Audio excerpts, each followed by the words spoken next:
Welcome to a round game of the ALTTPR 2021 tournament bracket. Today's game will be Matkap versus GanonsGoneWild. This is game 2. Game 1 was won by GanonsGoneWild. I am Zethno, and I will be here with Hammerbro. How are you doing today? I'm doing great, man. We got two great runners here. GanonsGoneWild looking to get the second win and cement the victory. Matkap looking to actually get a W here and push this to game 3, which, if I'm not mistaken, would take place pretty much immediately after this one. So that'd be kind of fun. Yes, game 3, if it happens, is going to happen 3 hours after the start of is scheduled to happen 3 hours after the start of this race. I'm just checking on a slightly different channel. It will be on SpeedGaming 2 if it does happen. So if Matkap wins, do keep an eye out for that second game today, third game overall. And here we go. Just a piece of heart in the first chest. So, just in case we have some viewers who haven't seen any of the games that have gone on, every game in our tournament this year for this particular tournament is standard start hard item pool. Hammer, I don't know if you want to go over exactly what that means. Yeah, so we have a lot of stuff that we are still going to see, like half magic and powder and that sort of thing, as Uncle gives us a sword. So looks like our escape is going to be of the normal NMG variety here, just a master sword, unless we can pull something a little more fun out of these next couple chests, like a glove. Okay, there we go. Anyways, so that is kind of interesting, because pulling that glove super early means that we don't really have to worry about bombs necessarily. We can just get them and do an SMQ from Sanctuary later. But I have digressed. Hard mode means we are going to be limited to 14 hearts, no getting 20. There's also going to be no mail upgrade, so we are stuck wearing the green stuff today. No silvers to go with it, and no butter sword. Pretty much everything else is in play, though. So, like I said, half magic is still a thing, powder is still a thing, still 4 bottles, so on and so forth.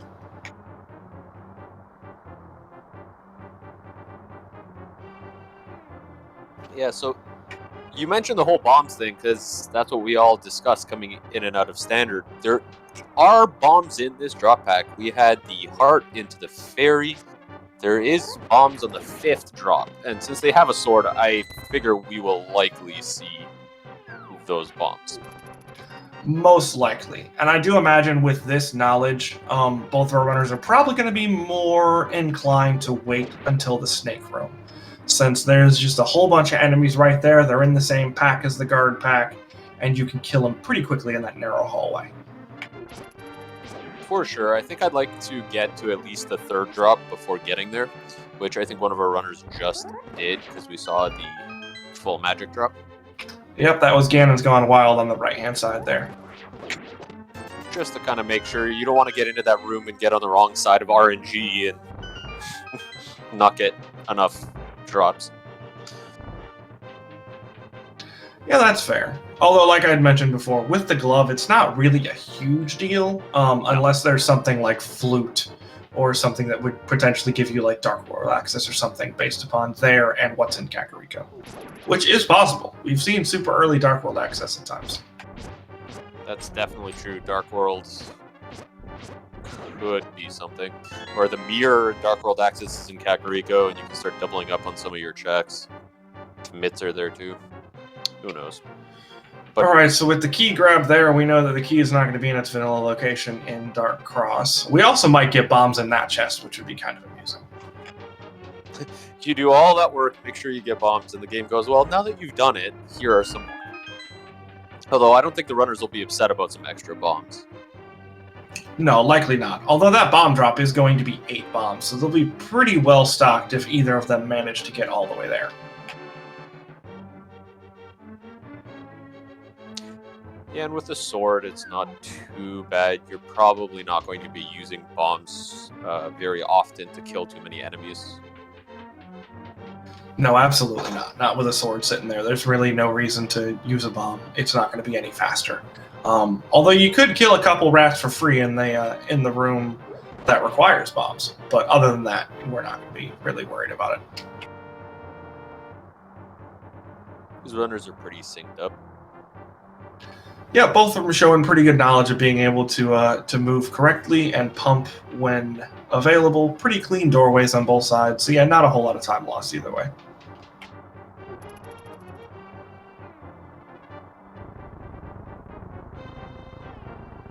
It's always funny, runners and commentators are always talking about the time difference in here, but it generally doesn't make a huge difference as long as you're pretty close to each other. Not at all. But on the flip side, there's also the mental aspect of it. As GGW does get that bomb drop, Matkap still needs one more drop. We got 2 here and 2 in the next room. So yeah, we're good. Okay. So we got it. And it's a map. All right. Well, 3 items in the back then. That's nice. I definitely agree with you on that mental component, though. If you're a runner that knows how long you normally take to get through escape, and you take longer, you kind of have it in your head that, well, I'm not doing quite as well today.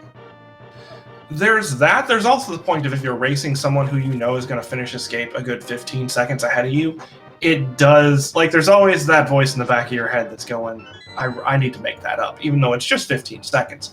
Like, it feels, you can definitely get off on the wrong foot if you feel like your opponent's definitely going to have an advantage in this game. Ooh, Canis Maria. And a bottle. That's actually something good. Back here, the runners will be able to do CAC all at once with Sickit. Yep, that is an extra check we'll be able to do as Matkap tries to get a little too cute with the bomb timing and doesn't get it off in time.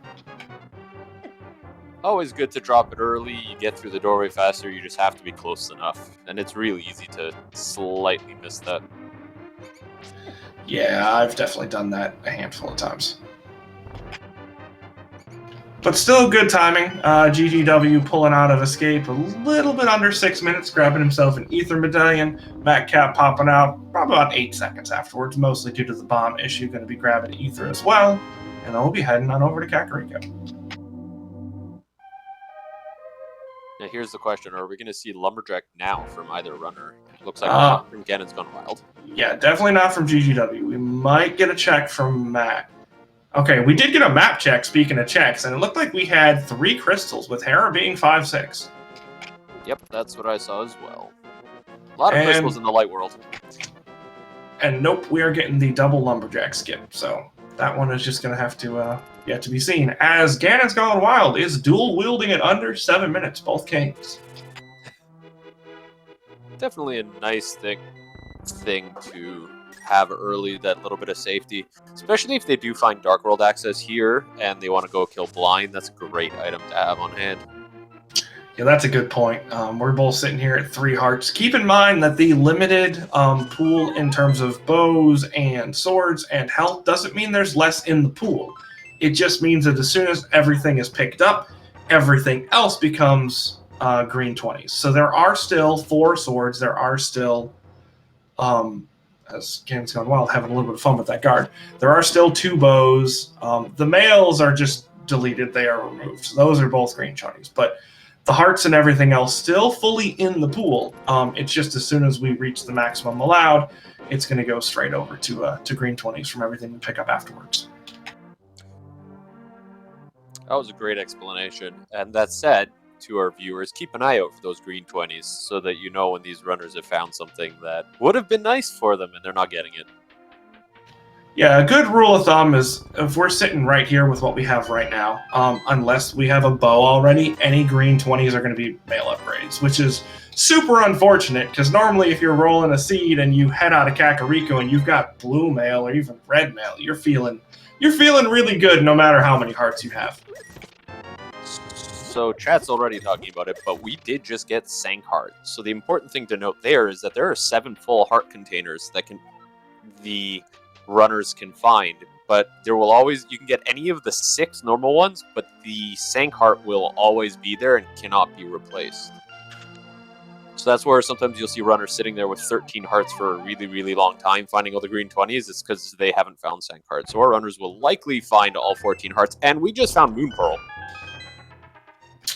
All right, so at that point, if we can pull a hammer or a set of gloves to go with our first set here, we might have people just jumping right in. Okay, hello, Fire Rod.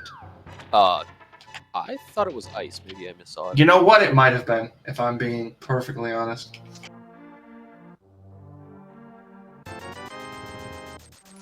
That's hard to tell. Yes, it's ice. I thought it was ice, and then after I saw Matkap get it, I started doubting myself. Okay, so that'll potentially be fun then. It's being on the... Yeah, I think that was just on a really awkward spot with the lighting that even we can't really tell after seeing it twice. Yeah, that was unusual, but so Sick Kid not having anything, but it's still nice to get that bottle check out of the way. You don't feel like you have to come back later. And so far, unless we have something in library or race game, we do not have anything kind of pointing us anywhere yet. I'm just going to note the extremely low rupee count, so fake flippering is up to Zora is probably not too high on our runner's priority list. Yeah, that's fair. That Moon Pearl is a 0.4 because it means we'd be able to check the wonderful and loving Waterfall Fairy. We also do have a rod to be able, or a cane, and I guess a rod you could use, as there's a bow. So just, yeah, turn around. Let's go do that real quick. And you can forget what I said about it not pointing us anywhere, although technically without a fire source, Eastern is not within logic at all. That bow doesn't do anything, because the bow only unlocks Armos itself, but it does give our runners kind of a, go here, you can just clear this right now.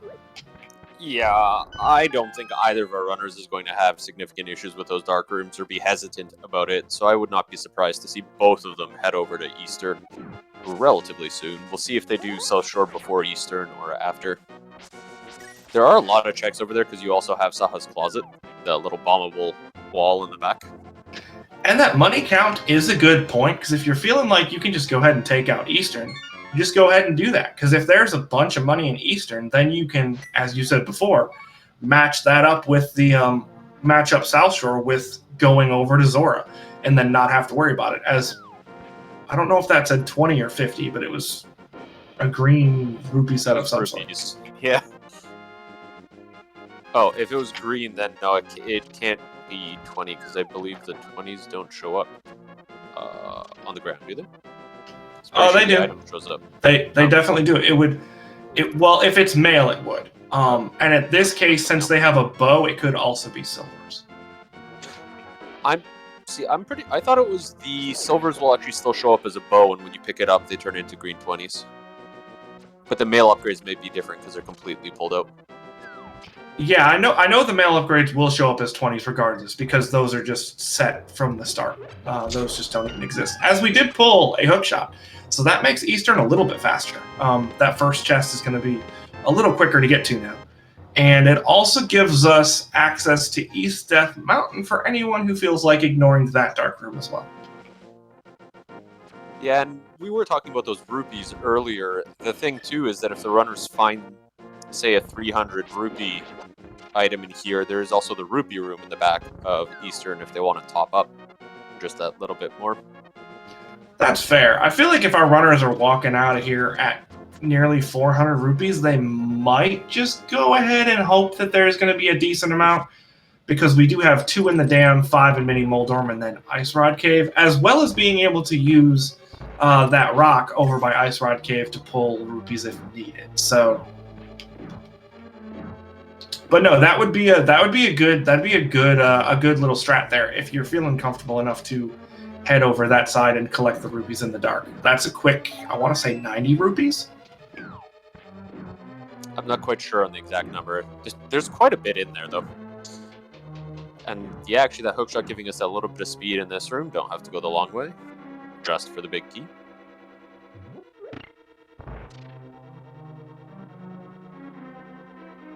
All right, so big key early. We do have the potential to be able to just run through here, although that's going to require these next 3 wonderful chests being items. That would make a very fast Eastern. Unlikely, but possible.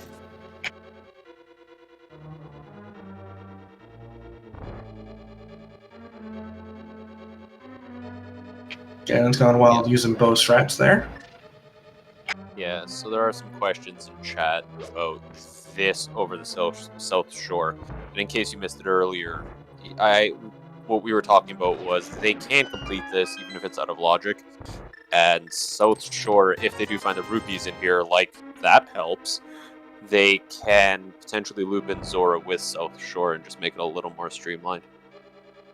GanonsGoneWild going straight to the back. Yep, because we haven't seen the map or the compass. So, nice use of the ether medallion there. Yes. Gets that first arrow in the Igor, and there it is. And actually, the really nice advantage there is the popos can be annoying, and they can poke you and push you and punch you around. But what ether does is freezes them, which means you get to see exactly where those Igors are as well. So you can, it's a free lineup.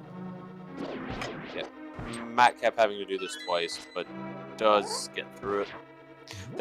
That is a very good strat in this room. If you lose track of where that Igor went, don't try to run around unless you're really comfortable with that room to find it. Just start it again. It'll be faster in most cases. Yep, and with 6 hearts on both sides and Igor's taking a full heart, you probably don't want to be messing around too much in that dark room anyways. No, that's a good way to have to do this whole dungeon over again. Yep, and losing time and escape to start off is unfortunate, but taking an early death in Eastern is doubly so.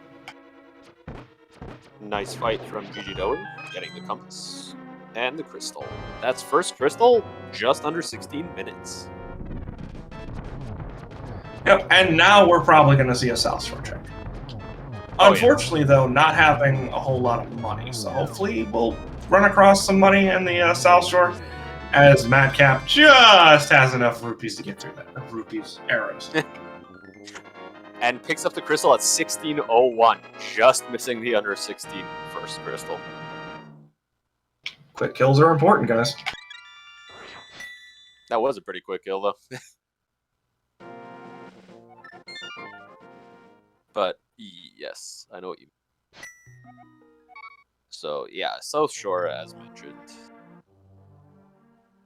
It makes sense. This is all logically available. It's probably better to do this than going out of logic of the mountain. At least try to find out where the game is trying to send you. Yeah, although point of reference, everything that we pulled out of Eastern is in fact in logic, because none of it was locked by a dark room. So yes. So that mirror is still within logic. That is an important note. Because we can use it to get up to Hera as well, but that would still be out of logic because we can't get up there without flute or lamp. It's okay, we got a flute here in Mini Moldorm. Well, we need to find something, because the game has run out of options for us to actually do. GGW making good use of that ether this seed. So I really hope this isn't going to be the case, or if it is, we end up getting a bunch of money. But let's not forget that with the gloves, Zora's in logic. Yep. If we get to that point, and we still don't have anything, we may get a fake flipper, and if we still don't have anything, I very much think we're going to see the Death Mountain play. Yeah, absolutely. You're not going to sit there and farm 330 rupees when you can just go check Death Mountain.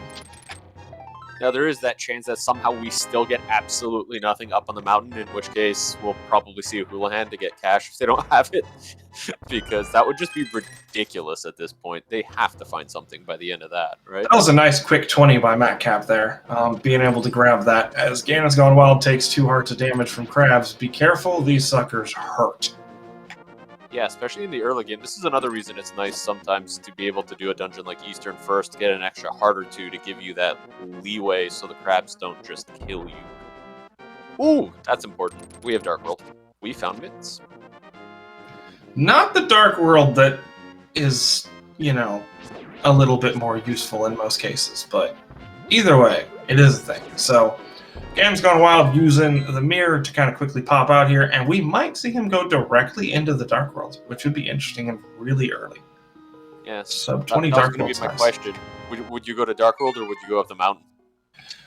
Personally, I would go up the mountain, but I'm not very good at this game. So 7 hearts green mail is not feeling good to me.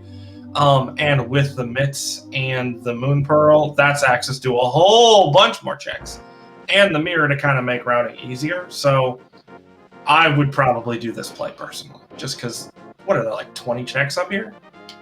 7, 8, 9, 10, 11, 13 in the light world. Plus, we do have the dark world ones, including hookshot caves. There's another 6, 7, because we can do. No, we can't. 6. So yeah, just under 20. Yeah, and keep in mind, we could also have a hammer up there, and then have access to Turtle Rock. Yeah, no, I think this is definitely a good play due to the fact that they do have the mitts as well, so they can check Dark Death Mountain at the same time. Even if it's out of logic, there's too many items up here just to leave them behind. And while you're here, you can still clear Hera, which is a crystal dungeon. Well, yes, it's a 5/6. Well, we can finish it. Whether we can fully clear it is going to be up in the air because we don't have a fire source. That's a good point. It's not necessarily going to be clearable in logic. Okay, so it looks like we have our other 5/6s TR, and then just pendants on the left side. Yeah, yeah, that was great. With Thieves Town being, the green pendant, which is exactly what you want Thieves Town to be. Oh yeah, you definitely want pendant, especially green pendant on Thieves Town, because don't you want to not do the back or have to debate doing the back? Look, man, I play rando to not have to debate things when I can manage. Green pendant Thieves Town always gives me fits. Pendant Thieves Town always makes me unhappy. It feels like it happens more often than it should. I think that's just because it's such an annoying thing to see. It's just because you're mentally taking note every time you see it, like, oh, come on, again. Yeah, I just can't. It can't be the crystal, so I know I have to do the back. I'll just go finish it while I'm here. Speaking of fits, that Moldorm knows how to dance. Sorry. No problem. Yeah, it was definitely, hey, fetch quest. Well, we can do it. Fetch quest. It's within logic. The not fun way, but it's within logic. It's like, wait, we don't have a hammer, but we do have. What do you mean? Right here. Yeah, no, that's where I had a moment of, it's not yet, no, yet, no. Okay, so Matkap is doing the Hera play. I missed what was in that first basement. Just a compass, nothing important. So this technically is locked by a fire source. Yeah, we're definitely not going to wait for that. One more pixel. There we go. No, that might be too far over. No, that was it. Okay, never mind.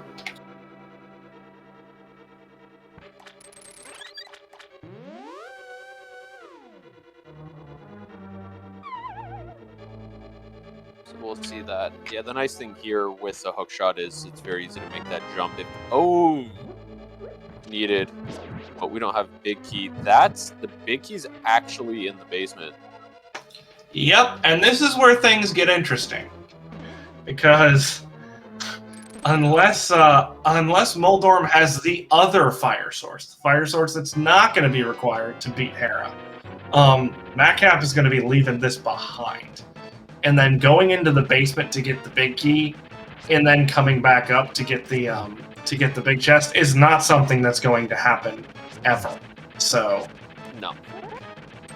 That if there is something important in the basement of Tower of Hera, Matkap is effectively leaving it for an almost last location, if not a last location at this point. Well, yeah, especially because it's worse than that. It's a go to the basement to get the key to go get the big chest. Yeah, to go all the way back up. At that point, we may have boots and can just Hera pot up quickly, but still, that's just such a time loss. Unfortunately, GGW hasn't found a fire source, so it looks like both runners are going to be in the same position, unless there's one sitting here in Hookshot Cave. So it is kind of interesting, though. GGW did find a book, which means we are going to get a check. Hello, Hammer in Hookshot Cave. Yeah, so definitely good call coming up here. But yeah, GanonsGoneWild is going to be able to check that tablet.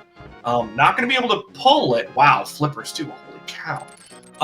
Not going to be able to pull the tablet, but we'll be able to know what's sitting in ether. What's sitting on the ether tablet. We'll also potentially be able to get into TR. Nope. Bombos. Okay. It is a crystal. I would just like to point out with that hammer, Spike Caves is now in logic as well. Yep.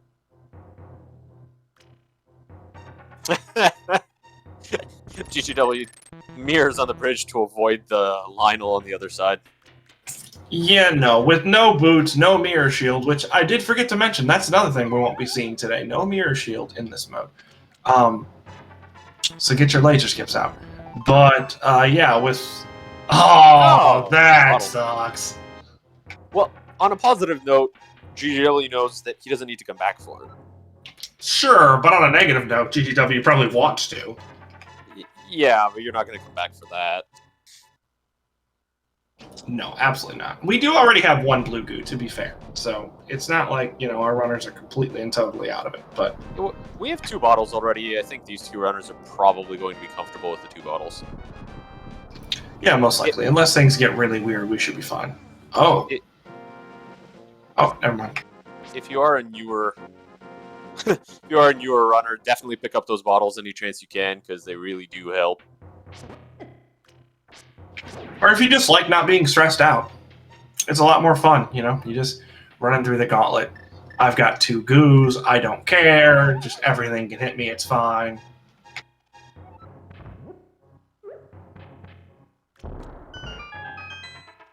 So yeah, no fire source there, so both the runners are going to be leaving that item in the bottom of Tower of Hera.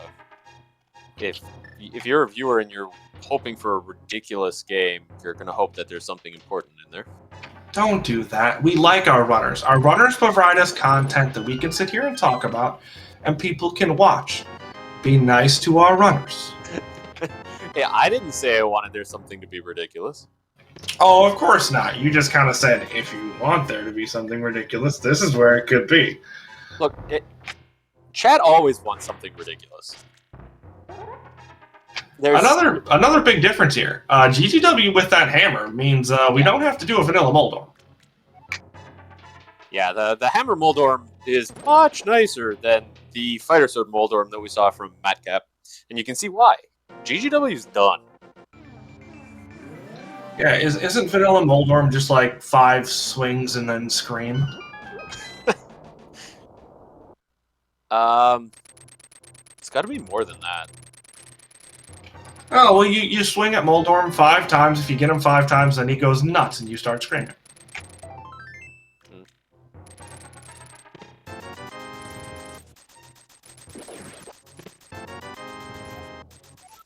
Blue Boomerang.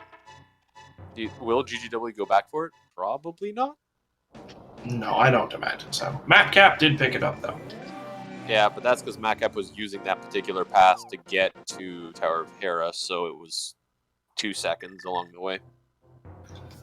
It does look like with this routing, though, Matkap is not going to be checking Spike Cave. So if there's something here, because this is within logic with the invulnerability item of our wonderful blue cane and the blue bottle refill that we have. So yeah, this is within logic. This could be something. It could be required right now. Probably isn't. Nope, just bizarre. So Matkap not losing any time there, but between that and the ether tablet that wasn't checked, that does mean that Matkap has 3 question marks up there versus GGW's 1. So something to keep in mind for later routing that probably won't matter, but might. Both our runners are taking that out of logic hammer to go check Hype Cave first. This makes a lot of sense. That is some beautiful sync. Yeah, that's insane. Like, this whole thing is just...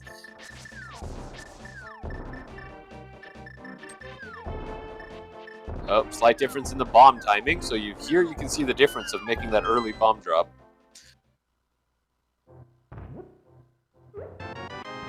Well, that's vanilla. Well, I didn't notice it earlier, but we now do have enough cash for Zora. Yeah, Paradox Cave was loaded. It had a 300, I'm pretty sure. So we do have some questions about out of what the checks out of logic. Everything up on the mountain is out of logic because we don't have a way to get there. We need the flute or the lamp to get there. Yes, which does mean that this is technically out of logic for GTW, all of this side, because the hammer and the flippers were both sitting in Hookshot Cave, which is not within logic. So until we find either a lamp or a flute, as it looks like Matkap is just going to be knocking out Swamp right here. Until we find those, or one of those, well, hello. Hobo handing us the first green 20 of the day. That, based upon what we have, is either a mail upgrade or the silvers. Either way, it's a sad, sad day. Yep.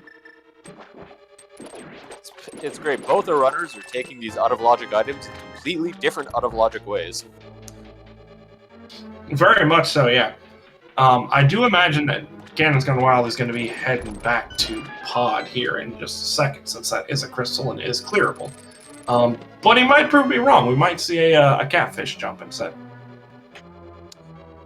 Yeah, we definitely could see catfish, but I think the end goal there is likely Pod one way or the other. Oh, most definitely. I just, well, yeah, see, that's why I say maybe, because then stuff like this happens. It kind of makes sense if GGW clears out the pyramid and Pod right now. Never mind. That's why I just don't say anything. See how this works? Then, well, see, now he's not doing Pod, so he's not isolating catfish, so there's that. Yeah, it's kind of interesting, though. Technically, he could just go back. He has flippers. I mean, yeah, but you're not going to walk all the way over here to Graveyard Ledge and then come back. That's insane.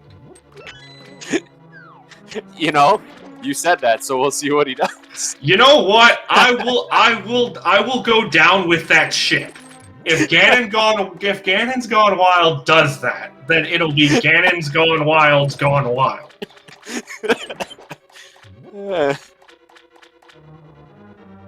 I mean, if he does it now, he can also do the whole Zora area.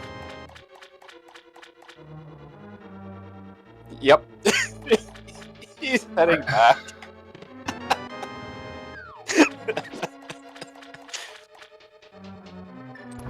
See, this is what happens. Anytime commentators make predictions, the runners can't hear us, but it really feels like they do sometimes because they tend to do the complete opposite of what we think they're going to do. All right, you're on your own. I'm heading out. Bye, everyone.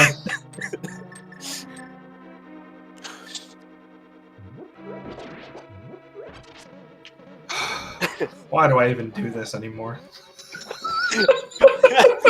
We've got a comment in chat of Hammer Bro immediately pulled off stage with a giant cane. Well, you know, they've got both of them in the inventory, so you can pick your preferred color.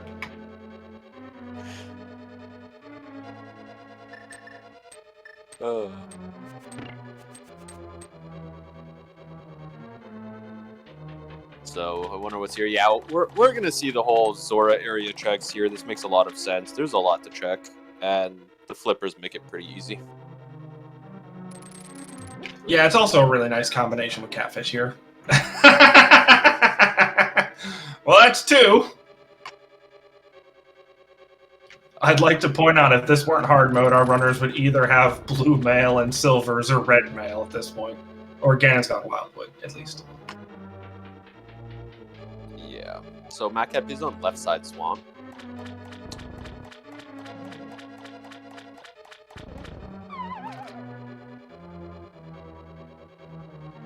Yeah, the in-logic Zora is, does Zora have our lamp? This would make a lot of sense. Lamp or flute, this would make a lot of sense. Ooh, you didn't see that, did you? There is a fire rod on Zora Ledge. Oh. Wait, that's out of logic. Because flippers... Yep. Yep. Okay, runners. I'm gonna have a headache by the end of this game trying to figure out what is not out of logic. It's not a big deal. Nothing has changed. The fire rod doesn't do anything other than moth. And I don't think our runners are going to be jumping back up to TR anytime soon, especially without Bombos, so no big deal. Don't worry about it. We're still looking for the lamp or the flute. Yeah.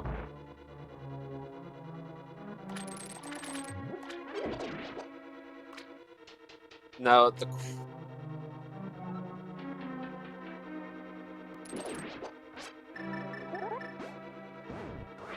yeah, I'm just trying to think there for a second. Yeah. That technically, once that's put in logic, once we get the flippers, it actually does put Armos into logic. GGW, why? Why are you immediately taking the fire rod to go further out of logic? What is going on here? Okay. I swear, it feels like our runners at this point are going, I can be more out of logic than you. I'm going to go and do all these flipper checks. Oh, that's nice. Okay. I'm going to go do swamp. Okay. Well, I just found the fire rod and I'm going to go do ice now. This makes sense, though, right? They're still clearing crystal dungeons that are clearable, whether it's in logic or not. They know they need to clear 7 crystal dungeons to finish the game. These are clearable crystal dungeons and are in the area. GGW knows that he has Kana Samaria, so he can do this the fastest way he's going to be able to. Yeah, pretty much. This absolutely makes sense. I'm just giving him a hard time because I mean, it's hilarious to watch. But as we get a fun boss fight over here with a fighter sword, Matkap doing really well with the double spins though. It's not easy to get this double spin off. It can be finicky and annoying. It's a good timing so far. And unless we have another sword or half magic or something sitting in Ice Palace, GanonsGoneWild is going to have his own little fun boss fight.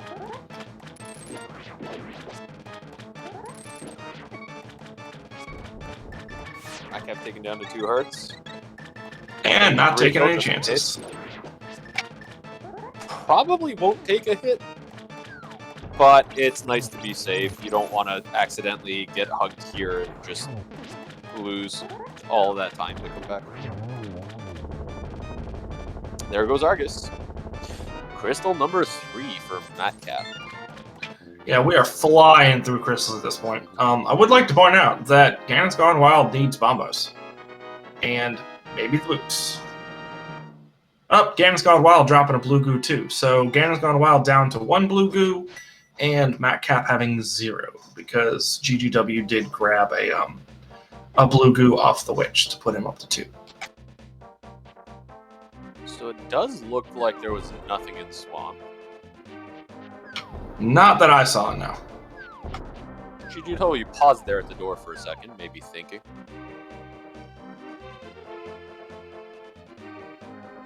Yeah, it is kind of interesting to think about this because literally everything that GGW has is out of logic at this point. Like the hammer is out of logic, the flippers are out of logic, the mitts are in logic, I guess. Fire rod's out of logic, so yeah, I did. I think he's hesitating because he doesn't have any keys. Although there's going to be 1 in this room here. I might be completely wrong about that, about the hesitation reason part, but there is a key in here. I think it's also he didn't hit the switch, which I think could cause.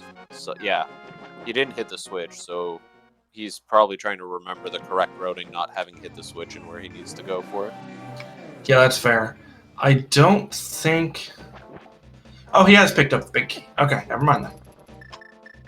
Yeah, it was probably just a moment making sure that this is... He's doing this the correct way before he locks himself out of getting to the back here. Going the Samaria way. Yeah, which makes sense, as he's not going to go, you know, he doesn't have a key to even get in that side room, and even if he did, he's not going to go and mess with that switch just to go back up and push the blocks down. Yep, but this is a good example for when people get a little confused on how Ice Palace can be Samaria locked depending on the item locations. The game can force you to do that, and that is how it can be Samaria locked. Yep, and if that's the case, we're going to get a key off of Gold Stair right here. So, which I think we're going to get, but I'm not positive.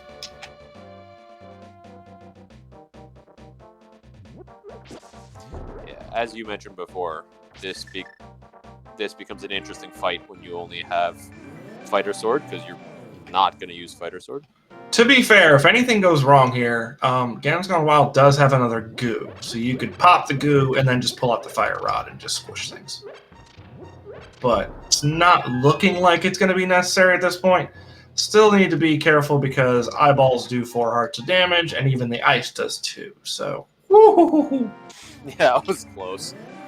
GanonsGoneWild doing a very good job of that fight. Takes the boss down. You also could notice that he was constantly hitting down and to the left and to the right, and wasn't really going for the upwards hit, because Hammer's hitbox up is not something most runners want to deal with.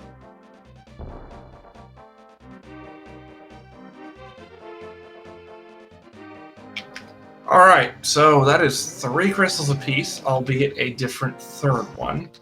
And Matkap doubling down on GGW's routing is going to come do the exact same thing after here. So GGW going to go ahead and run through Pod. At this point, that's still out of logic. Well, yes, everything's out of logic. Just to be clear, it is still out of logic. Everything's out of logic until we pull the flute or the lamp somewhere.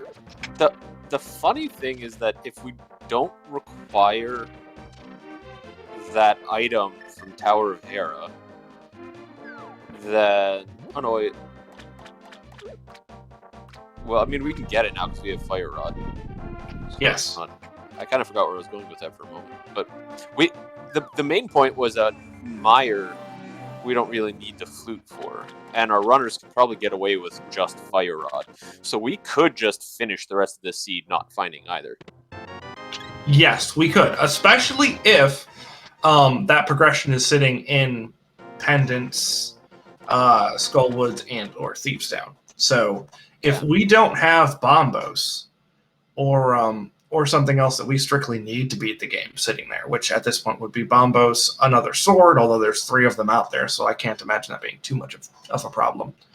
Or potentially needing the boots for desert. If those 3 items aren't over there, then we may just never go over there at this point. Like, if Pod pulls Bombos and we roll into desert, we don't need the boots. We could just finish the seed, hopefully pull a sword up in TR or GT or something like that. Oh, can you imagine? We get through all of that, and boots aren't required in GT either, and they get all the way to that Moldorm 2 chest, and they still have Fighter Sword. I mean, it wouldn't be the first time I've seen it. It's one of the worst feeling go modes ever, just because you're kind of sitting there going, well, come on. There's 3 swords out here. I'm going to find one of them. And then as your time starts ticking down, you start to go, okay, should I go mode this dungeon or not? Like, at this point, it's pretty easy because we do still need other items. We definitely need Bombos. That doesn't matter. But if we run across Bombos and don't need boots or get the boots, then you start playing okay, when do I just kind of hope I'm going to run across one, and what do I end up actually checking? Yeah, it's very, very good information there. I'm just going to mention that we got Matkap back after a little delay, but I don't think we missed anything. GGW, mirrors from the Mimic Room, quick swap. Quick swap. It's great until it isn't.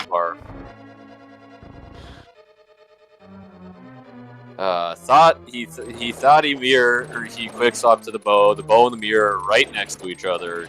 He mirrored. Unfortunately, GGW having a misery mirror in Pod. That's a good one. Don't laugh, it only encourages me. Well, I'm gonna laugh. But, we have had worse mirrors, even very recently, in this tournament. So, at least that was pretty close to the front.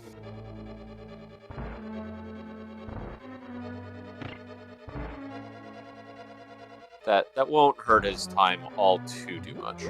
No, it's not that bad. GGW, meanwhile, is heading straight back here, even though we haven't gone really to the back of... Yeah, that's muscle memory got you, bud. Yeah, I've seen a lot of runners do it. Most of them do it often, but every once in a while you go, I have to hit this, right? Nope. Your brain is just like mentally reading the script. All right, walk in door, shoot. No, don't.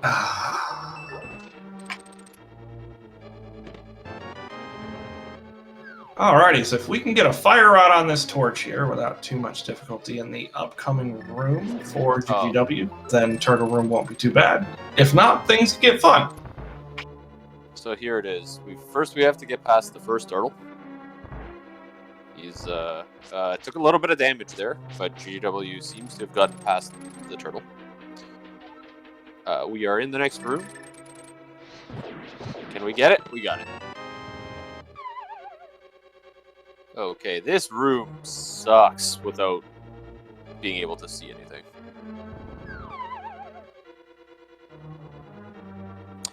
Kind of surprised that he didn't just use the hammer to defeat the turtles. I think it's because we're sitting here low on health, and oh yeah, Matkap tried a quick powder of a fairy and a bunny beam, and the bunny beam said no. Oh. Yeah, so the problem here is magic. Should be okay though. I'm pretty sure these two will fill him up. Yes. Yep. Okay. But that's why we had Matkap go over there, because he actually realized he didn't have enough magic to defrost the Bolt Stare. Yeah, and that's a thing that kind of stinks, unfortunately, because we have a couple of strats that kind of make that easier, that lower that magic requirement. One of them being the obvious have bombos. The other one being the perhaps less obvious, have a Master Sword or greater and full health. Oh! Okay. Sorry, that got scary. Speaking of scary, hi GGW, don't die. Yeah, one heart on Helmet Sword. Will we have simultaneous boss explosions? We will. Whew! Okay. That was all right. Let's lower the blood pressure, lower the heart rate a little bit. GGW probably heading back into pod after this, I would imagine, since we only saw a couple of items. Yep, this kind of makes sense. He went to the back, tried to find out exactly how many items he needed to get, so he could leave the dungeon as soon as he finds them. Well, yeah, and also if somehow you manage to miraculously pull the Bombos medallion and boots, you just don't come back. That's true. Here's the thing: if he finds Bombos, do you just leave? Oh, I don't think I would in this situation, only because, I mean, you've already sunk a bunch of time into this. Like, making the rest of the checks isn't going to take that much longer. And if there are boots in here, you're going to feel like a real numpty, whether or not they're required. Because you're going to save a bunch of time just having them at this point. Yeah, there's still quite a few dungeons left to complete, so getting them would be nice. Yeah, and we're also fluteless, so that's also a thing. Well, to me, it would be more swordless. Like, we don't, well, not swordless, but insufficient sword to finish. Right, but I mean, like, getting the boots is a bigger advantage because we don't have the flute to kind of help us move around. That's true.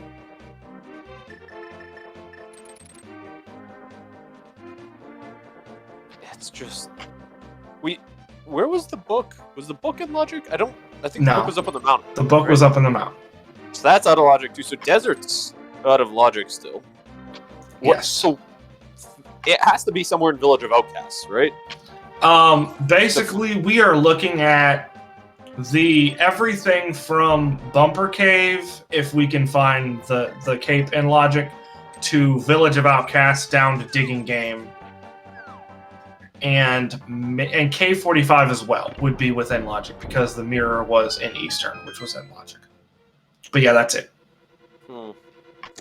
So eventually, one of our runners may go over there. The thing is that, as we mentioned before, that whole left side, the western side of Dark World, is just pendants.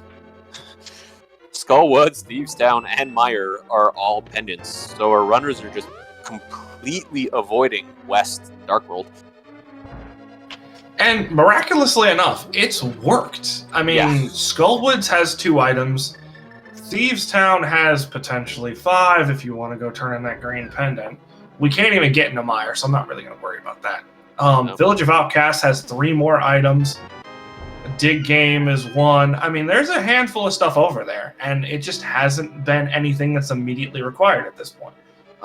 We might, of course, find something we need over there, but as of yet, hasn't happened.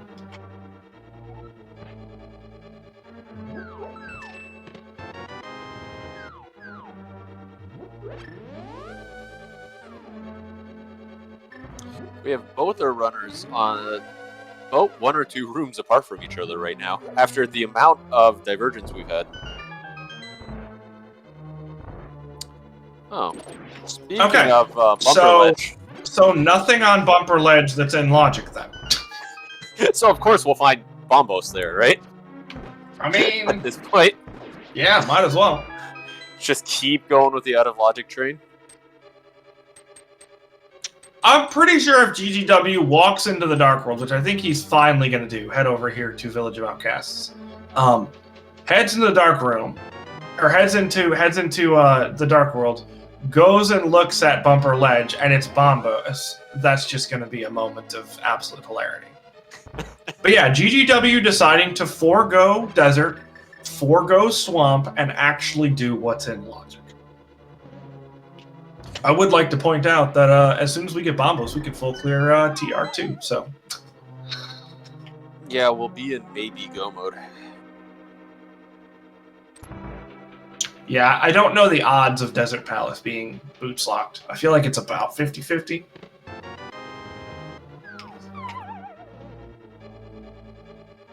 I'd have to do the math. Alright, so this is our first dip of anything over here. We're starting with Skullwoods. There's 2 items in here. Hopefully we are not going to need anything remotely resembling a pedestal or anything, because that would be funny but terrible. So yeah, hopefully it's going to be 2 items and get out. The big key is nice because we can go back and grab bombos. The big chest, but we just found bombos. Okay, now Okay. what?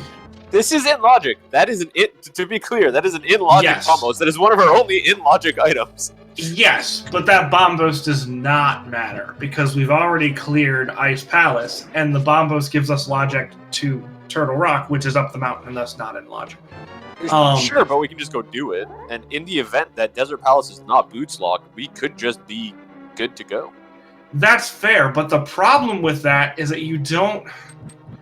Oh, wow. Sword. It is an out of logic sword. Doesn't matter. So here's the interesting thing. Because, I mean, there's 2 trains of thought, right? You could immediately... I know, this is ridiculous. You could immediately go into Desert and go see if it's boots locked, but that is a significant time sink. So, I don't know what you do in this regard. Do you maybe go clear... No, you wouldn't clear Swamp first. That's more time. So no, I feel like you go into Desert and you just eat the time. And it stinks. Yeah. And if it's boots locked, then it sucks. But, you know, just keep... You need the information. At this point, it's an information game. You need to know if the boots are required. Because if they're not, you just take that 1 in 22 chance that you're not going to need them in GT. And you just go mode absolutely everything else. And you'll save a lot of time. Oh, yeah. No. We are not playing... We are not, under any circumstances, playing the maybe boots are required for GT. No. If you're in go mode, you go. Yeah. So here's the thing. Does GGW go to Desert first? I would personally do it just because the difference between go moding Swamp and not go moding Swamp is a lot of time. But we have a link to the past illogical randomizer tournament in chat. Yeah, it feels that way today. I'm actually kind of surprised because this is a huge. Unless he's just gonna go in here and clear it and say heck it, and then go into desert, and then just walk back if needed, I guess. But I think I would have checked desert first. Yeah, I was kind of expecting a mirror portal down here and to walk over. But, you know, if Flute's in here, then he can just leave and Flute over. If Boots are in here, it's guaranteed that he can do it. He doesn't lose a lot of time. He'd have to walk all the way back if Boots are required, so that would be a huge time loss. It's kind of awkward at that point. With the good diver down, it does save a lot of time compared to what this dungeon used to be. Not that it's fast. But... No. Yeah, that's a good point. This is one of those gambles where, like, on either side of the equation is a vast sum of time that you don't want to have to lose, with a relatively even chance on either side. Like, it's one thing saying, okay, the GT big key isn't going to be on the torch, please and thank you. Where, you know that you have odds vastly in your favor there. This, not so much.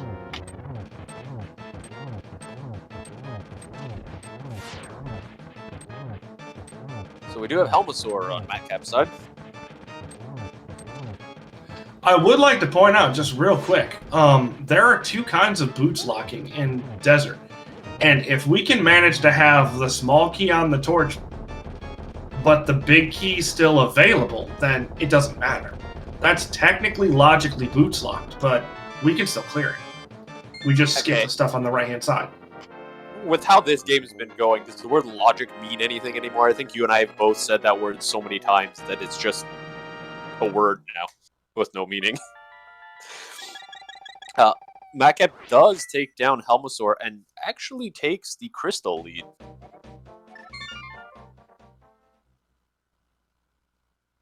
Yeah, this is crazy. So Matkap needing Bombos, and is maybe gonna go over to Desert. I can't think of anything else over here that Matkap hasn't done, or is gonna hop into the Dark World and do that stuff over there. But no, going into Desert. So Matkap making the walk.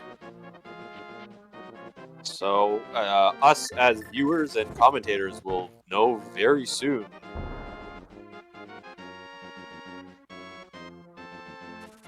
And this is kind of interesting because Matkap's not in go mode anyways. So this isn't a situation of if I check this, then I'm potentially in go mode. This is, I don't know that I would do this in Matkap's position because you could just keep clearing stuff until you find Bombos and then maybe make that decision. Because if you end up finding Boots before Bombos, this doesn't matter at all. And you could be just sinking a long time into this for nothing. Yeah, if you're right, and if Boots are required, he walked all the way over here for a massive time loss.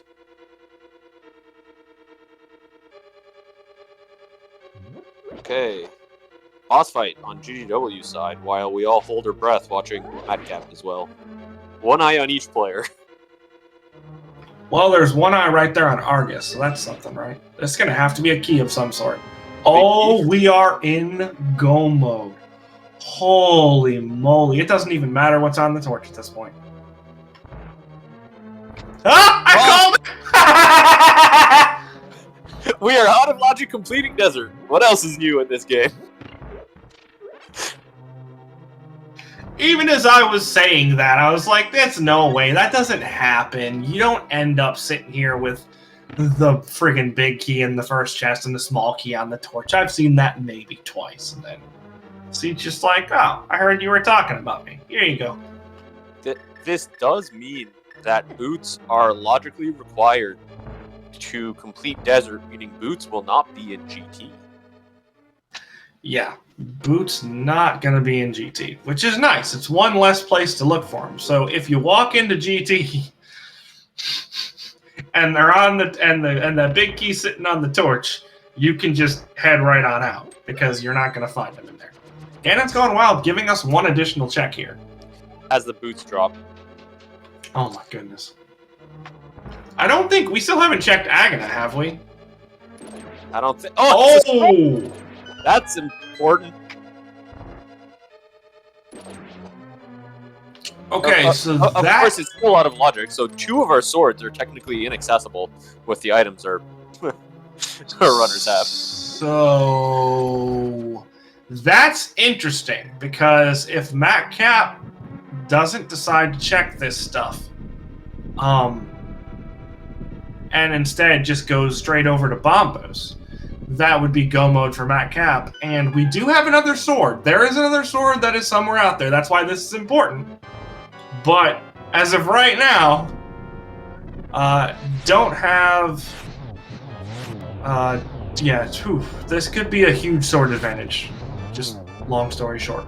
Now, does GGW pop his head in to torture him to get the logic knowledge? He doesn't. So in the under 5% chance that boots are required in GT, GGW will not know for sure that they're not in there.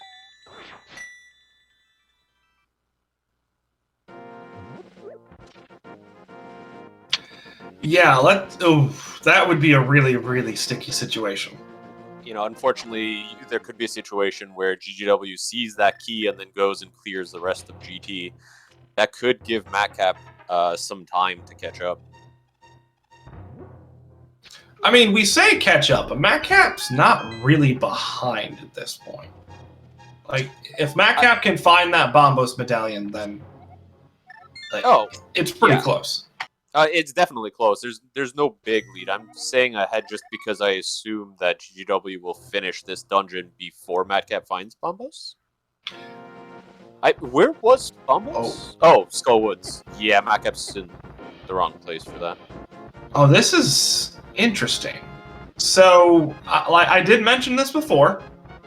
Matkap has Spike Cave, has that one item in Hera that we don't want to talk about, and has Ether Tablet, which isn't grabbable. You can look at it, but with sitting on one sword, you can't get it. So, I don't love this play. Especially because he didn't go into Hera, so this is literally just a Spike Cave play. That is really gutsy. Yeah, before checking the entire village of Outcasts, which you actually know is one of the only things you actually have that is in logic.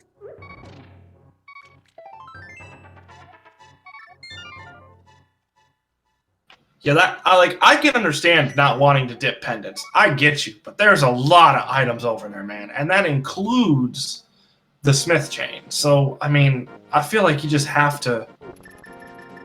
Is he gonna? What are you doing?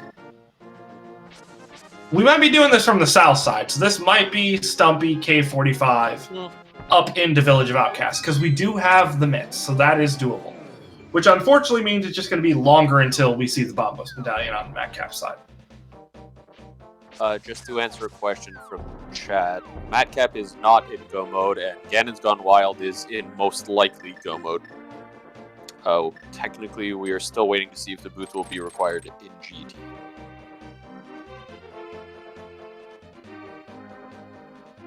He is treating it as if he's in Go mode, though. So. Yeah, which I agree with. At this point, you just kind of hope that you don't end up on the wrong side of the 4.5% chance. And you know what? Even if you are, firstly, the other runner will likely do the same thing you did. So since it is a race, you can count on that. So you also need to find a race where your opponent doesn't do it. And if you're going to be the person that never makes this play, you're going to lose 95% of the time. That's not worth doing in a race. Absolutely. I will say, I feel like it's a little more likely that your opponent would have it, because just skipping the entirety of Village of Outcasts, both pendants aside, and being able to basically do that. Oh! Yeah. So, what were you saying? Wow. All right. So this could be a race. It could be. Matkap is going to have to avoid Smith Chain, avoid Thieves Town, and go into Skullwoods and then go grab that second sword, honestly. Because Bombo's tablet's not getting picked up. So there's one on Bombos. Where was the other sword? It was on Bumper. Bumper. And then we have one that's just kind of out there. But at this point, since we know it's going to be silverless, Matkap is not winning a sword disadvantage, even if that other sword is found. Like, unless there's some real shenanigans. Speaking of shenanigans, holy cows! It's more like 24 or something. Yeah, 23, 24. Okay. GGW doing the torture. Okay, so this is going to be more time sink. If he's grabbing that guy, that means he's doing at least part of Smith Chain, which is going to be more time, unfortunately. Yeah. I don't dislike the play, and on the head of it, it's like, oh yeah, you found the boots. That's great. And to be honest, if the GT torch is holding that big key, now everything gets turned completely on its head because it doesn't, because GanonsGoneWild is going to need it. And then at that point, there's going to be a lot to potentially clear, not even including what you'd mentioned before, where GGW doesn't necessarily know whether or not this dungeon, or whether or not Booch could be in GT, which we know it can't be, but GanonsGoneWild does not have that information, so... Ugh. The other interesting thing is that Matkap may give us our logic before finding that Bombos. That's a good point. Like, at least from our perspective, as viewers, we'll actually know what they were supposed to have done to get up that mountain. And that's a good point. If Matkap doesn't find stuff here, if we get maybe a skip of something and heads into Bombosville, Skull Woods Town, we might just never know. Yeah, no, if he finds Bombos, he's gone, and we're just gonna finish this out of logic. We went out of logic at what, like 20 minutes? We're just getting farther and farther away from what the game intended us to do. Pretty much. Ugh, he's gonna be picking up purple chest too. Oh, never mind. Okay, I thought that was a purple chest pickup. I was like, that's gonna be a lot more time. Even that's way too much time lost for one item. Are we getting a skip? No way. Yes. Matkap, okay, go check. Okay, good. He needs that sword. Matkap absolutely needs this sword. Wow. If he goes to Skullwoods next, this could be intro. He's going back. He's going, nope, I want that. And we're going to get a check of Lumberjack Ledge too, which is kind of funny. So we will, speaking of knowledge, we'll get that too.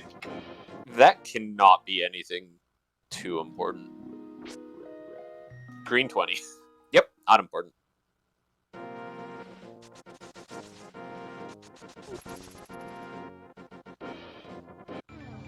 This makes sense. But we just need Matkap to go to Skull Woods. Oh.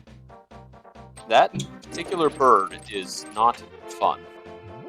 No, especially not when you're jumping down from Bumper Ledge. Yeah. At least the setup, the sign does kill it, so you can pick up the sign on the way over if you're coming from the west. That's fair. But, more dark rooms on GGW's side. Yeah, and we know we're not finding the lamp at this point. Unless it's the... Did we find both items out of Skullwoods? I don't remember. Ah, nice cape. I'm trying to remember. I have a feeling we found a piece of heart, but I'm not sure. That sounds right. It looks like we're going to get some boots checked first. So this might not be a great thing.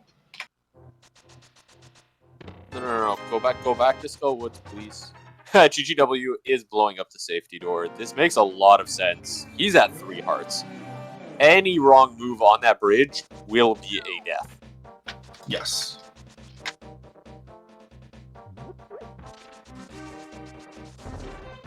Fetch quest. Not gonna do that.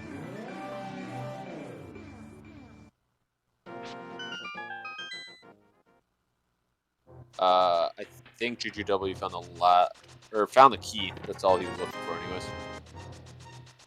Yep. Leaving a bunch of stuff behind, which is only really going to matter if the torch has our big key. Which at this point, that's a terrible thing to wish on someone. Yeah, at this point too, that could just be so rough for GGW that this particular part of it may not matter. All right. So, Matkap, are you going to head into Skull Woods? Yes. He is. Okay. Yes. Good. Good. For Matkap. Again, we gotta preface that if the boots are not required for GT, GGW has a pretty large advantage here. Alright, so with that being said, we are getting smacked by Trinex. We are like, what, 2 checks away from Matkap? Maybe this check here, actually. I want to say it's the next chest, though. It's the next one. Yep. Cool. Or no, it's actually... Yes, it is. Yes, it is, because then we went past this chest. Alright, so as Matkap hits go mode, GGW grabs his 7th crystal. You guys know how this works, right? 22 chests in the basement of GT. One of them contains our wondrous, glorious big key. And I see one of you selecting 3. You are a very cruel individual. Good sir or madam or person. 1 could be pretty bad too, with a lot of people going the Salphos room route. Alright, so, my wonderful co-commentator, you have been with me throughout this entire insanity. This complete and total breaking of every sort of logic we could possibly manage, and then a couple more, just for good measure. Where is this GT big key?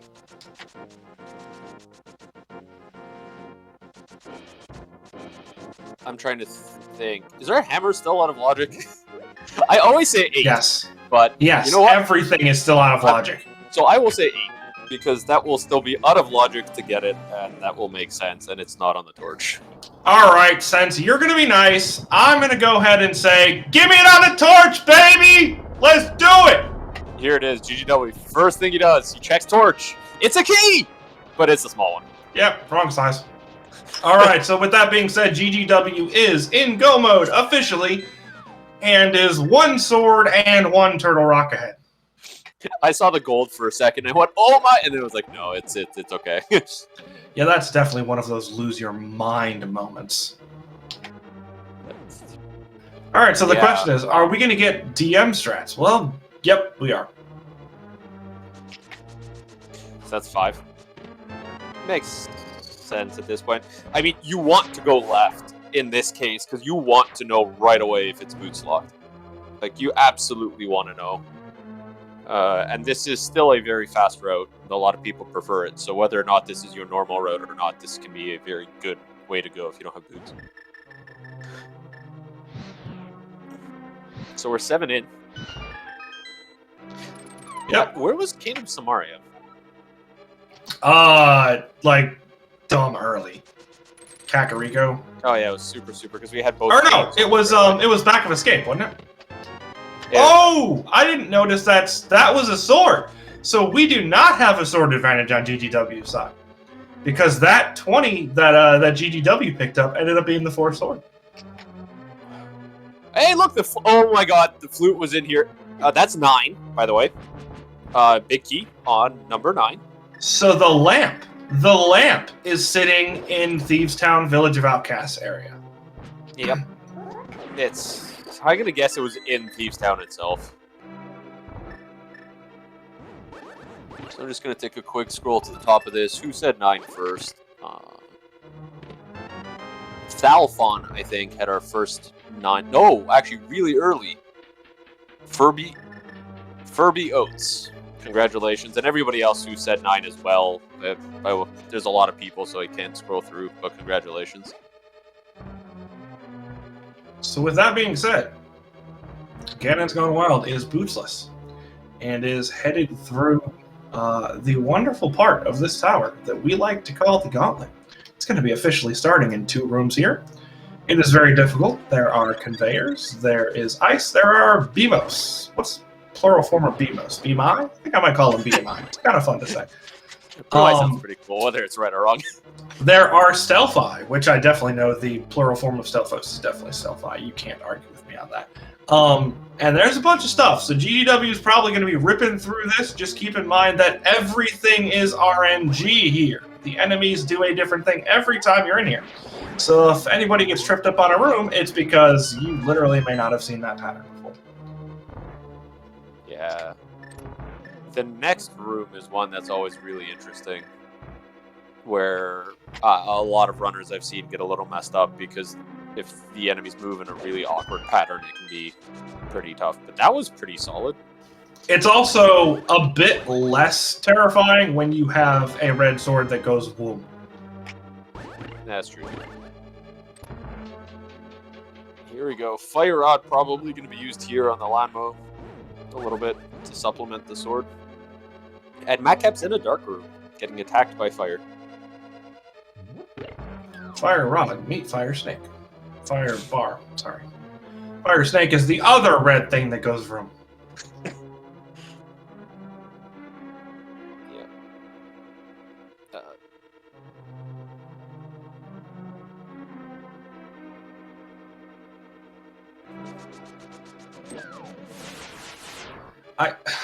I still just don't know what to do with the complete and total lack of logic here. Yeah, both the runners, and it's funny because both the runners did it completely differently and ended up in about the same place. But wow, the big thing for GGW was that earlier Skull Woods gave him a nice advantage in getting the bombos and knowing what he was doing. Yes. Yeah, so technically the only thing that's locking us then, since Flute we know was not required, was that it's lamp logic that we ignored. Yep. Which our runners normally ignore lamp logic, but this is one heck of an ignore lamp logic. Well, yeah, it's also not frequent that, like, the lamp ends up being something that we should have grabbed really, really early. And didn't. And then everything else very easily cascaded from there. Yeah. Like, it was very easy to follow the fact that, like, oh, we still need the lamp or the flute. And then, you know, finding that flute there just kind of narrowed it down to, oh, well, now I know exactly what we needed. GGW stopping to pick up a fairy. Definitely a good idea here. You don't want to be going into the final fights with low health. Matkap, meanwhile, at full health, fighting Chinese. And making up a little bit of time, honestly, with those boots. So they're going to save some time. And if you know, GanonsGoneWild goes wild on Ganon, in a bad way, then might as well. Let's just put Quake there. That's fine.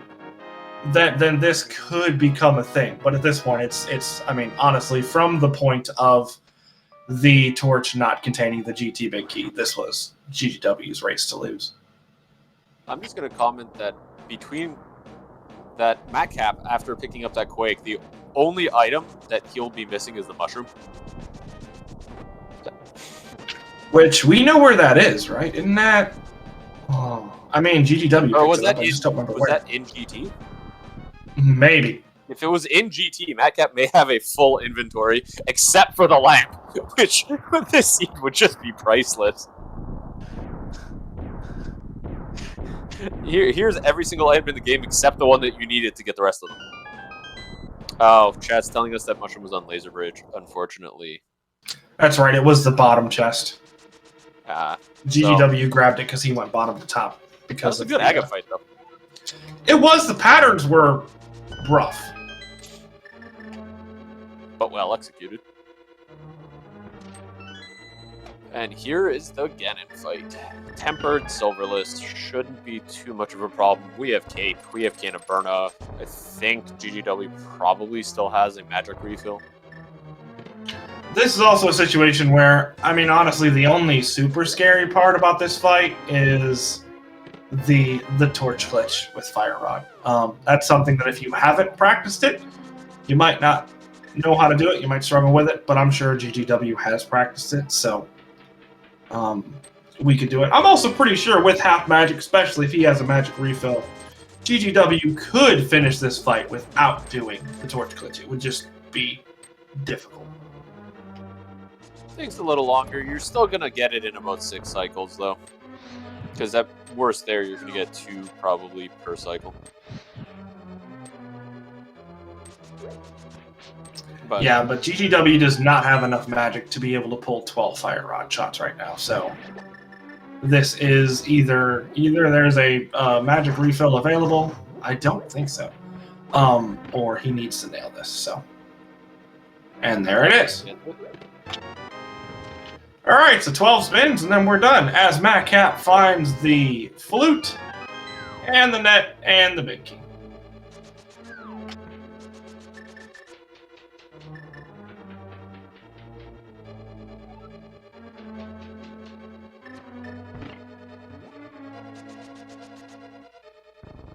So Matkap heading up the tower now.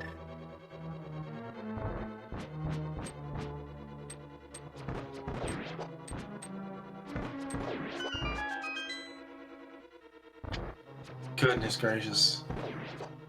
This is going to be a fun interview. Or even if not, a fun recap. Like, holy cow. Yeah. I don't remember where a lot of things were in this seed. I was doing my best to try to remember where some of this was, and just everything was so all over the place. Alrighty, we have a 1x3 bridge standing between GanonsGoneWild and round 3. Look at the timer. Yeah. Oh no, it's nuts. I mean, that's what slow. happens when you avoid an entire quarter of the Dark World. Like, holy cow. GGW has crossed the bridge with an official race time of 1 hour, 20 minutes, and 31 seconds. Wow. That's all I can say. This collection rate's gonna be hilarious. Like, it's not gonna be insanely low, but you know. And we welcome GGW to the commentator booth. GG. Hey, GG guys. Yeah, so just for the record, we still don't know where the lamp is. Yeah, Matkap told me where the boots were, so that could have been available like very, very early on. Yeah, you both completely avoided West Dark World for an extremely long amount of time. We were just sitting here constantly talking about, well, that's out of logic, and so is that, and so is that, and so is that. Yeah, I mean, at some point you just bet that the lamp is like somewhere like in the back of Thieves Town or something, and that you're actually really in logic secretly, because you just keep finding items. So it's like, all right, well, it's probably just the lamp somewhere. I mean, the funny thing is, for the vast majority of that race, we had no idea what it was. Is it the lamp or is it the flute? Because both of those would give you access, and both are completely and totally, doable. Yeah. So I was actually personally thinking it was probably the flute, just because you already have a fire source available relatively early, etc., etc. All kind of works out. Here's your flute, because then it kind of gives you the do I go into mire. But no, it wasn't. It was the lamp, because you friggin' pulled the flute out of GT. Yeah, I mean, with Mire being a pendant dungeon, I was not as worried about missing the flute somewhere, especially since I had the book as well. So it was like, as long as there's just nothing in the Mire area, like I don't need the lamp or the flute. Let's see. So one kind of interesting difference that didn't end up mattering because you didn't end up needing the boots, was that when Matkap went through Desert, he checked the torch, basically letting him know, hey, is this boots locked or not? And technically it was. It's not something that you did. So we were kind of talking about if the boots are required, would you end up going through GT, even though we know it couldn't be there, but you wouldn't necessarily have that information. Huh. That's honestly a really heads-up play by Matkap. Because, yeah, I probably would just go through GT at that point, and I would lose a bunch of time. So, yeah, maybe in the future I should do that. Go ahead. I was just going to say, I think Matkap was actually still looking for an item at that point, or was he in go mode? Yeah, I was still looking for an item, But Oh, okay. I believe. that was just part of it. But no, it was definitely a big difference that we were getting a little bit worried about, because if you found out that first item, those 22 tracks take a long time, or 21 tracks. Yeah. I mean, I don't know. The boots being required for GT is just like the ultimate nightmare in this situation. So Well, yeah, because you're definitely not going to play assuming that, you know, you're going to need those. You're not going to be like, well, 4.5% chance. Let me check a couple of chests here. yeah. Speaking of GT, though, Matkap did just complete GT, has defeated Aga2, and is dropping into Ganon's dungeon. Room? Pyramid? Demise. Gravestone. Place. And I think we are now on phase 2. Pretty good place for phase 2. Caught right up in the top right corner. Your other right. Top left corner. Yes. Yes. I'm sorry, I couldn't help it. No, that was good. No, you were. Yeah, I didn't even notice I did that. Normally I notice when I do it. But the other right, yeah. Top right's actually better. Pod was kind of fun. We did notice that that mirror. Yeah. Yeah. That mirror kind of put me on tilt for the rest of the seed, and I just played like garbage basically for the rest of the seed after that. So that was just actually pretty disastrous. Quick swap is great until it's not. Yeah, I just like accidentally pressed it twice instead of once, and it's like, oh great, now we're just going back to the front. That's what I wanted to do.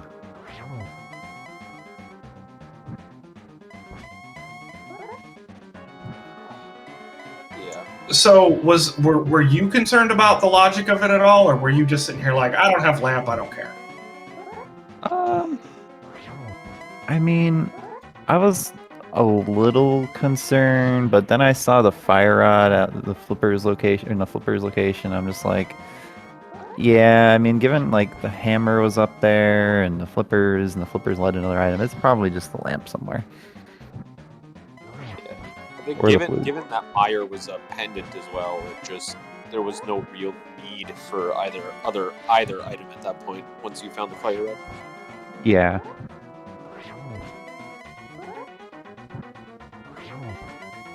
I think we should be getting close to the end of this Ganon fight. Yeah, this is definitely one of those seeds that could have really easily baited you into clearing way more than you had to. Oh yeah, Sorry, just to interrupt. That is Ganon going down. Matkap is holding up the sword. Does have to just cross this final bridge.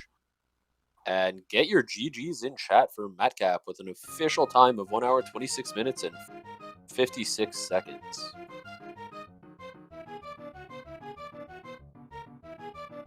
I didn't notice that Triforce text the first time. It's definitely appropriate for this race. I saw it this time too. Yeah, that was good. The seed is laughing at you. Yeah, that sounds about right. I'm not gonna lie, I don't think I've seen runners just completely skip Village of Outcasts more or less and just be able to get away with it. Because so Matkap went from the south and did Smith Chain other than Purple Chest, and I was sitting here thinking, oh no, he's gonna do at least Village of Outcasts area, if not drop into Thieves Town before heading over to the Skull Woods, and then ends up dropping into Skull Woods right after doing boots checks. And so both of you ended up completely and totally skipping Village of Outcasts. By the way, GG, my friend. Good game.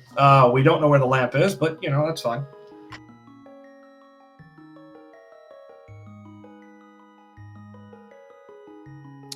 Hello, GG. How are you? GG, GanonsGoneWild. Oh yeah, GG, dude. Yeah, that was a very long seed with no boots for me again. But looks like you found them. Yeah, I found them towards the very end. At least that was something good, I guess, going in the south road. It was probably worth it. And yeah, I mean, as you were saying just before, I don't know, Pendant Thieves Town. I think I've had like most of my games this tournament like this. I've skipped it, I think, pretty much every single game, and I haven't been burned, and I hate it. I don't know. It's I really don't like it because it makes you like put off a huge part of the map, and I don't know. You never know if the item you're looking for was just there. Fortunately, I did go to Schoolwoods. I didn't skip anything like yesterday at least, but again, the difference is pretty big. You know, 5 pound the boots, so I do think I don't know. It's just like at this part of the tournament, it's hard. You know, I'm really happy with my performance. It's a shame to go too low for sure. But yeah, I mean, still 6 minutes difference, which is pretty big, to be honest. I mean, to be fair, I pretty much god routed this seed as hard as you possibly could. Like, literally everything went my way, so don't feel bad about the time. Yeah, there were actually quite a few comments in chat somewhere in the middle of that where you just constantly kept fighting item after item after item. Where there were a few people in chat, and to be clear, there is no spoiler log made for this game because it is a race seed. But they were saying, did somebody give GGW a spoiler log? Like, how is he just going straight to every single item? Yeah, I was pretty scared when I did all those flipper checks and pyramid and catfish and stuff, and I didn't get anything. And then finally, I got bailed out the last item with the fire rod, and I was like, okay, this wasn't a huge waste of time. Yeah, with that 127 collection rate, you weren't really wasting a whole lot of time here. Yeah. Yeah, 127 is definitely low. Yeah, I mean, I'm sure in the next round it'll balance out and I'll be in the 170s, so I'm ready for that. That's usually how Rando goes. Yeah.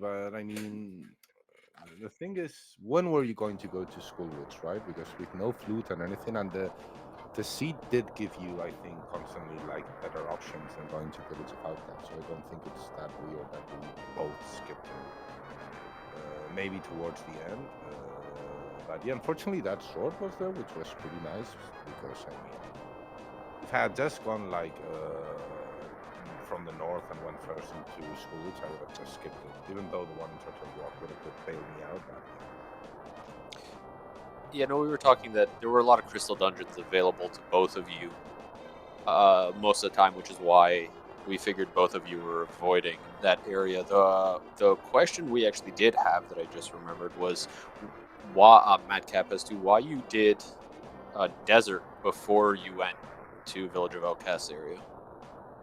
I mean, at that point, I think the fire rod hadn't given anything. I don't know, and it's like, let's get this info to see if Desert Palace its boots locked or not, which it was, as you said before, but not, it wasn't really an issue. So yeah, I don't know. At that point, I think it's like, because at sometimes I've been burned, like it's a probably completable crystal, and I don't know. I don't want to say like it's a meme, but it's almost at this point. I don't know. It's like Pendant Thieves Town at this point. I just can say there's never anything there, and this tournament for me sadly it's been true. And I don't know. I was just trying to avoid it at that point. That makes sense. And yeah, it was I was talking about it as we were kind of coming up on the is boots going to be required for go mode. And it's just, especially fluteless, it's a terrible, terrible situation because you don't really want to go over there anyways in that entire area of the map. You don't have flute to make it faster. You sure as heck don't have the boots. So you're sitting here going, do I sink? What feels like an hour and a half is probably closer to 2 minutes. Walking over to desert just to stroll in and potentially get completely locked out. Or do I just assume that I don't need it? And it's one of those situations where it's just, like, you're kind of darned if you do, darned if you don't. If you end up being incorrect, it's just like a huge sum of time. Whereas if you go and you're clearing stuff, which I think the question I asked was, I believe it was you, GGW, you full cleared swamp before heading over there. And I was sitting here going, I don't know, maybe you go into desert first, because then if you didn't need boots for desert, then you were in go mode, and you could have go moded swamp. But it was just a really difficult situation to kind of try to guess with, because it's almost a coin toss, and if you're wrong, it's like, well, there goes 3 minutes. Yeah, well, I actually did skip left side of swamp, just because I was like, at that point, I was maybe boots for go mode or actually in go mode, so I just decided we'll just skip it, like whatever. So because I still had a bunch of other checks anyway that were not great, but they were still faster than left side. So I was like, whatever, we'll just skip it and then go check desert.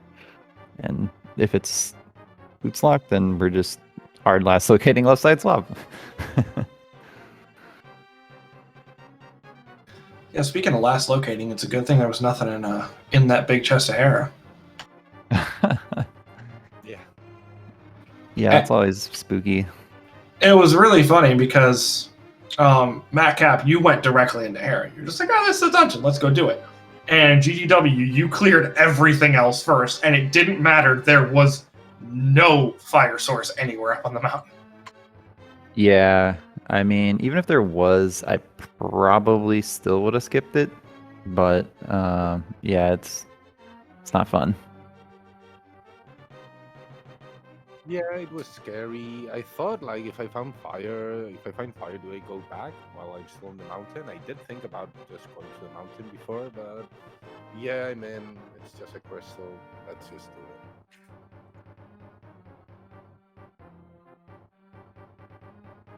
GG's to both of you. Like, this was a crazy race, and you guys both played it really well. Like, Matkap collection rate 138.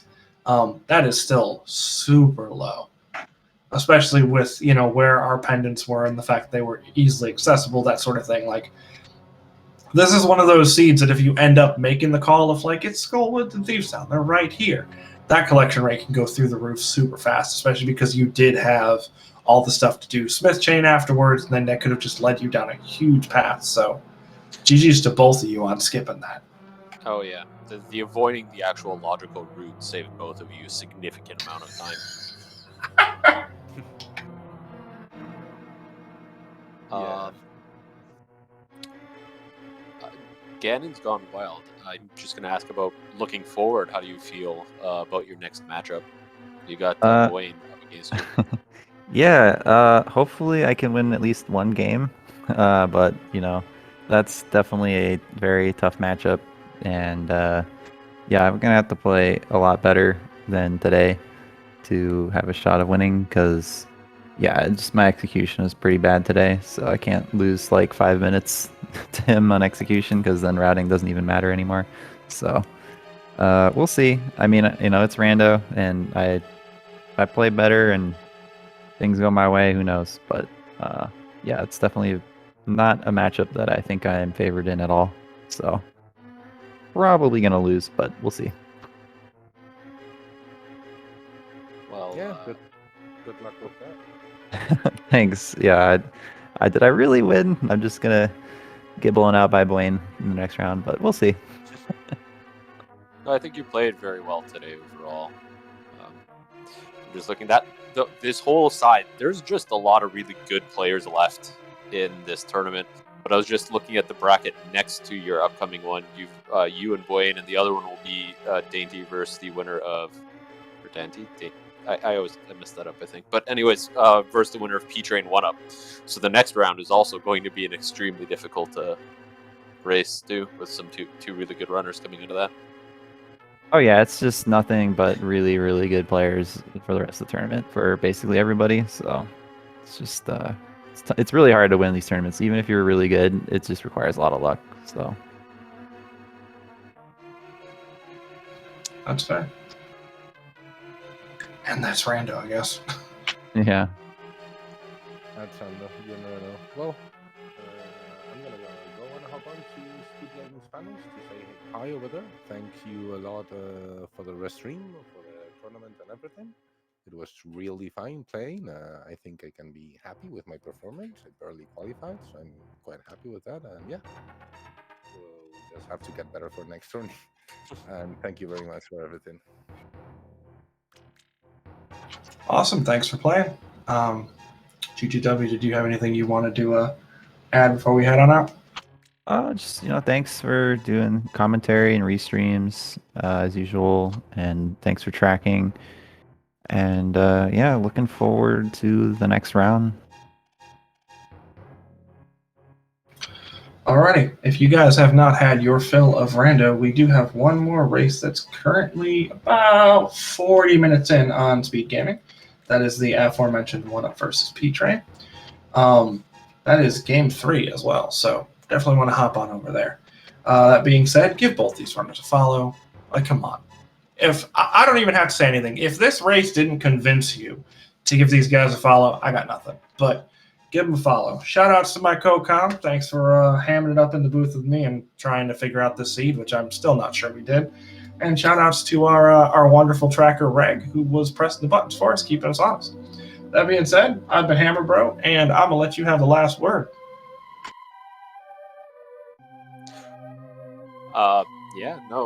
Hammer, thanks for commentating here with me. I think I had a good time.